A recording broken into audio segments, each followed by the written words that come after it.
I am Ms. Spregler, the librarian at Galt Law School, and today we are working with Mrs. Vodo's fourth grade class. We will be dramatizing a chapter from the book called Henry and Ribs. The title of the book is Henry Huggins by Beverly Cleary. The purpose of the dramatization today is to have her fourth grade children build better listening skills and to act out their individual parts.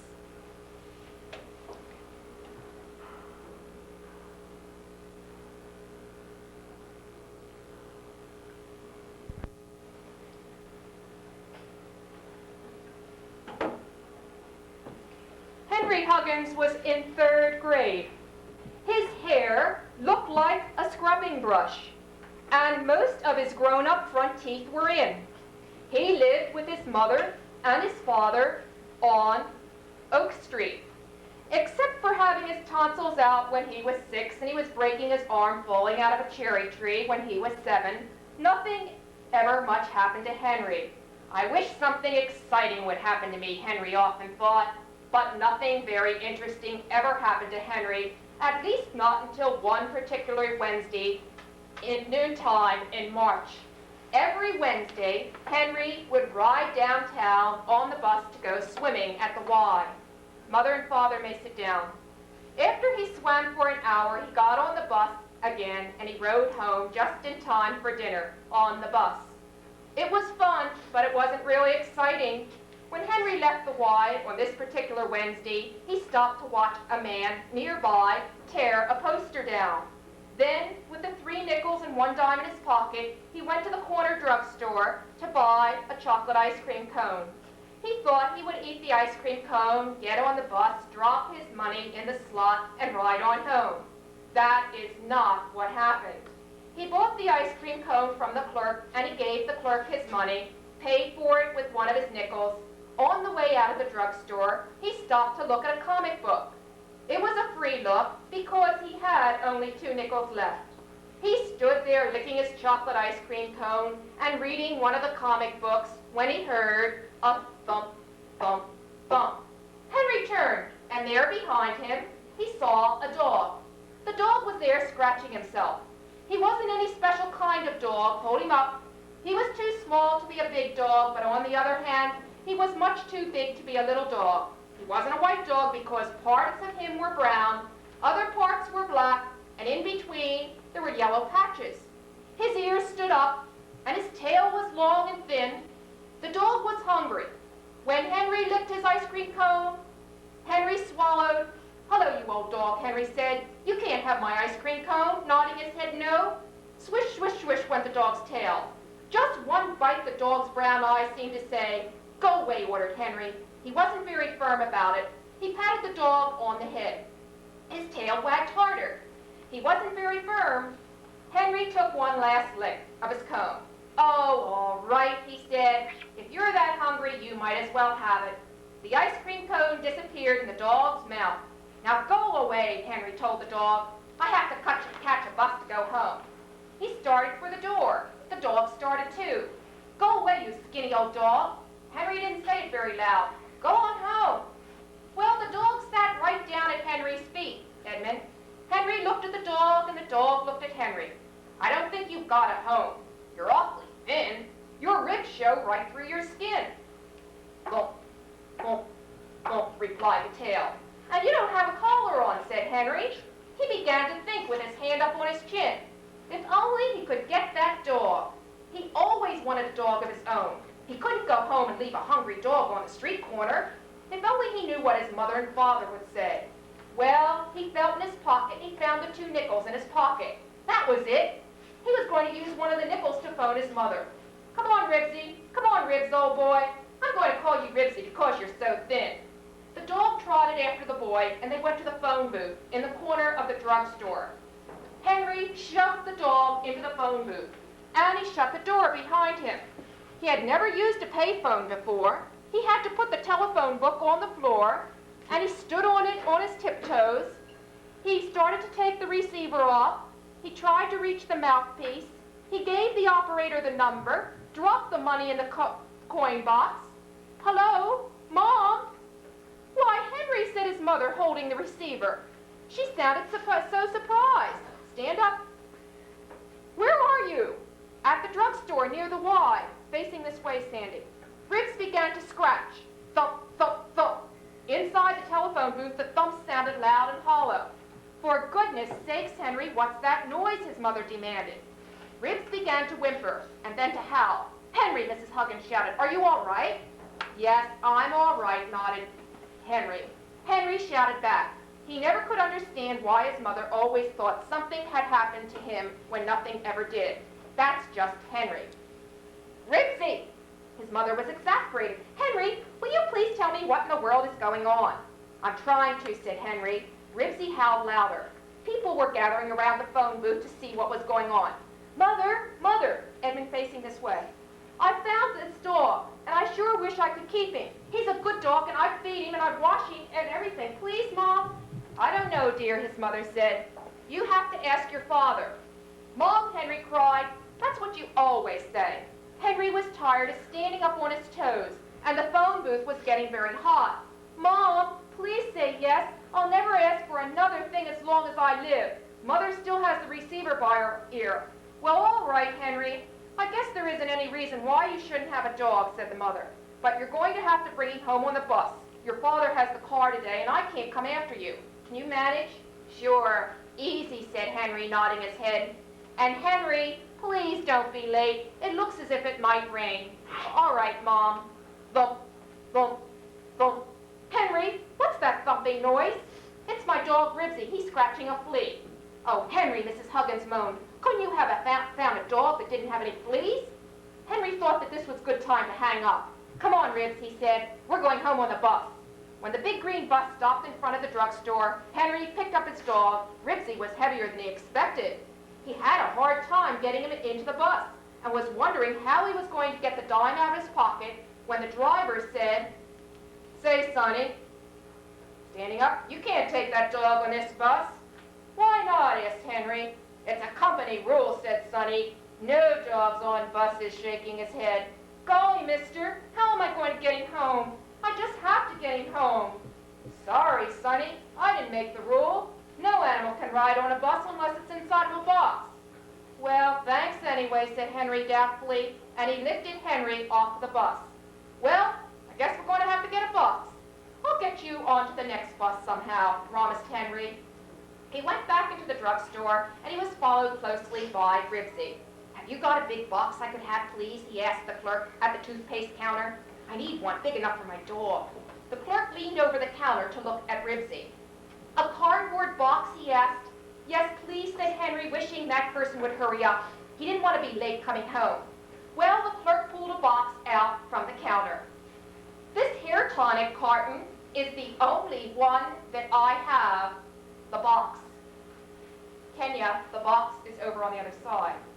I guess it's big enough by what anyone would want to put a dog in a cardboard box. I can't understand. Edmund turning facing this way. The box was about 2 feet square, and it was 6 inches deep.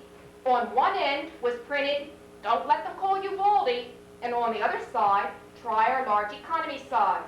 Henry thanked the clerk, and he carried the box out to the bus stop, and he put it on the sidewalk. Ribsy went after him. Get in, fellow, Henry commanded. Ribsy understood. He stepped into the box, sat down just as the bus came around the corner. Henry had to kneel down to pick up the box.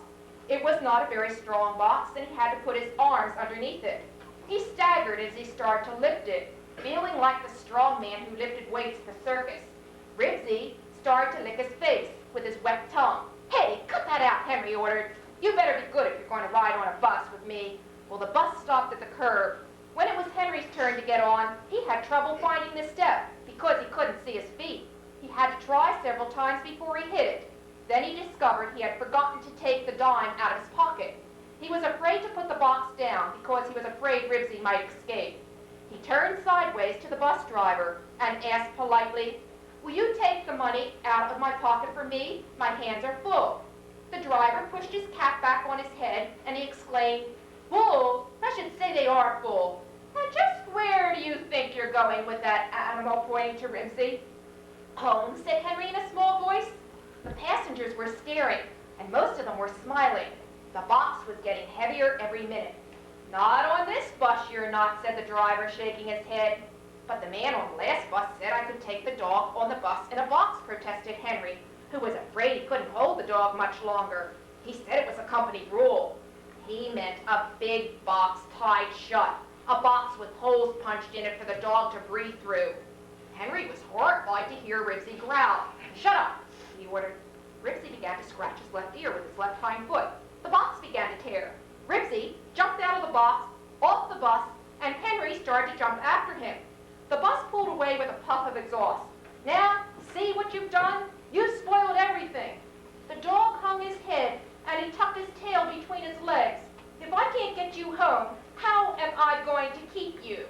Dog and Henry right out front. Henry sat down on the curb to think.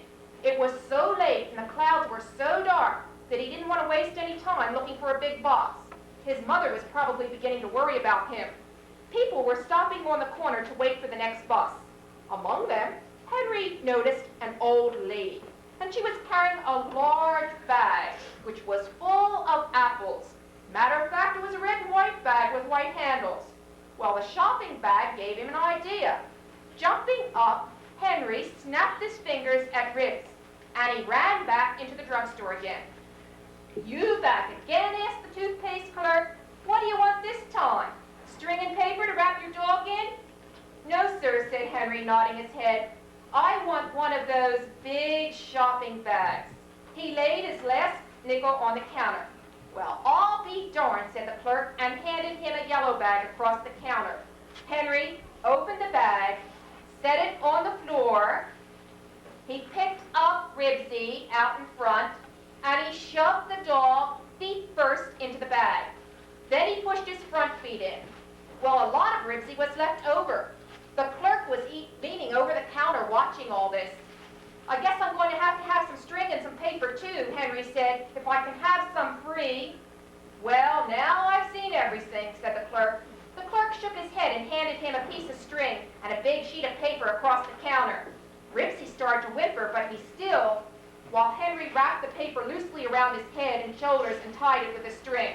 The dog made a lumpy package, but by taking one handle of the bag in each hand, Henry was able to carry the dog to the bus stop. It was getting dark, and a crowd of people, most of them had packages, were waiting on the corner. A few spatters of rain hit the pavement. This time, Henry remembered his dime. Both hands were full, so he held the dime in his teeth, and he stood behind the woman with the bag of apples. Ribsy was wiggling and whining, even though Henry tried to pet him through the paper. When the bus stopped, he climbed on behind the lady. Quickly, he set the bag down, dropped his dime in the slot, picked up the bag, squirmed through the crowd to a seat behind a fat man near the back of the bus. "Phew," Henry sighed with relief as he sat down. The driver was the same one he met on the first bus, but Ribsy was the same one he had met. Ribsy was on the bus at last. Now, if he only could keep him quiet for 15 minutes, they would be home and Ribsy would be his for keeps. Next time the bus stopped, Henry saw Scooter McCarthy, a 5th grader at school, get on and make his way through the crowd to the back of the bus. "Just my luck," thought Henry. "I bet he'll want to know what's in my bag." "Hi," said Scooter. "Hi," said Henry, looking at each other. "What you got in the bag?" asked Scooter. "None of your beeswax," answered Henry, nodding his head. Scooter looked at Henry. Henry looked at Scooter. "What, the bag?" Henry tried to hold it more tightly between his knees. "There's something alive in the bag," Scooter said accusingly, pointing to it. "Shut up, Scooter," whispered Henry. "Shut up yourself," said Scooter. "You've got something alive in that bag," pointing to it. By this time, the passengers at the back of the bus were staring at Henry and his package. Crackle, crackle, crackle. Henry tried to pat Ribsy again through the paper. The bag crackled even louder. Then it began to wiggle, paper wiggling. "Come on, tell us, what's in the bag?" coaxed the fat man. "Nothing," stammered Henry, nodding his head. "Just something that I found." "Maybe it's a rabbit," suggested one of the passengers. "I think I see it kicking." "No, it's too big for a rabbit," said another. "I'll bet it's a baby," said Scooter. "I'll bet you kidnapped a baby." "I did not."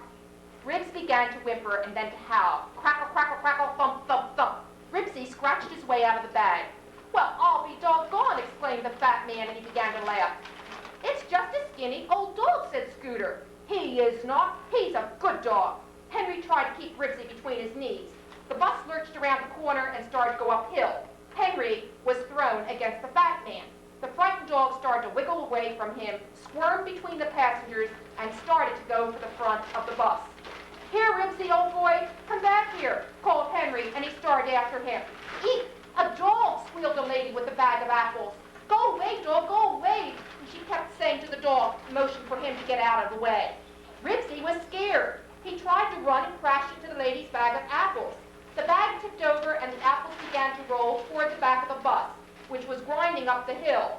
The apples rolled around the feet of the people who were standing. Passengers began to slip and slide. They dropped their packages and grabbed one another. Crash! A high school girl dropped an armload of books. Rattle, bang, crash! A lady dropped a big paper bag. The bag broke open and pots and pans rolled out. Thud! A man dropped a great big coil of garden hose. The hose unrolled and the passengers found it wound around their legs. People were sitting on the floor. They were sitting on books and on apples.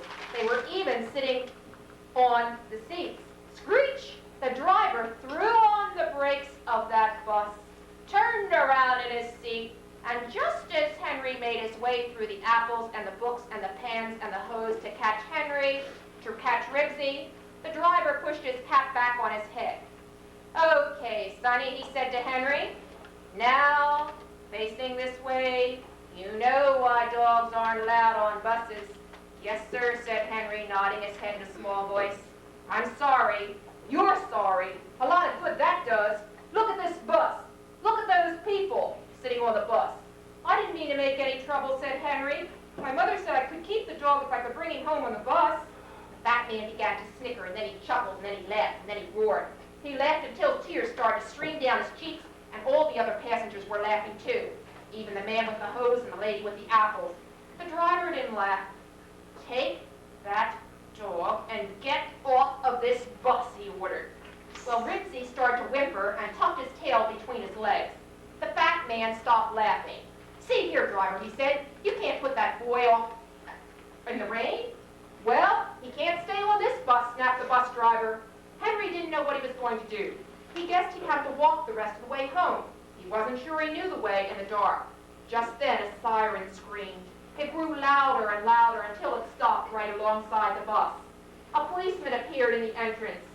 "Is there a boy called Henry Huggins on this bus?" he asked. "Oh boy, you're going to be arrested for having a dog on the bus," gloated Scooter. "I'll bet you're going to have to go to jail." "I'm him," said Henry in a very small voice. "I am he," corrected the lady with the apples, because she was a teacher and couldn't help correcting boys. "You better come along with us," said the policeman.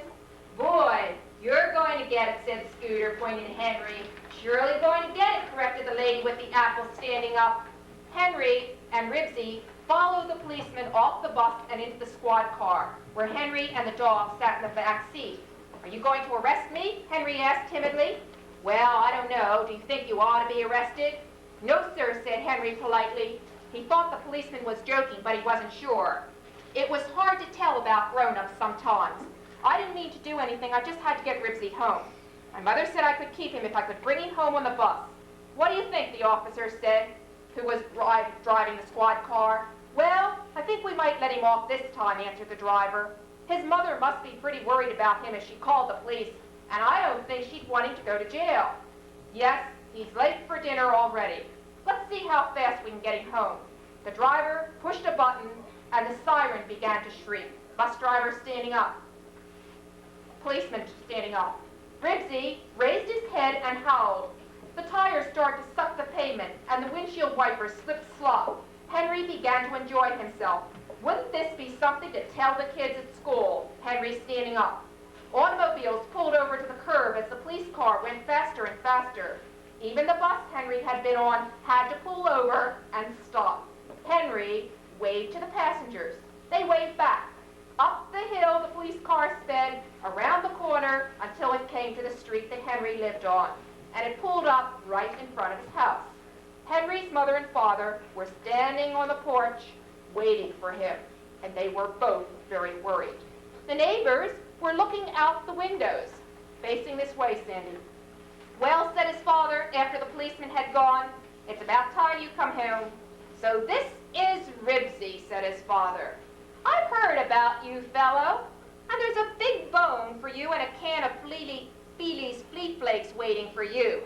Henry, what are you going to do next?" asked his mother. "Golly, Mom, I didn't do anything. I just brought my dog home on the bus like you said." Ribsy sat down, and then he began to scratch.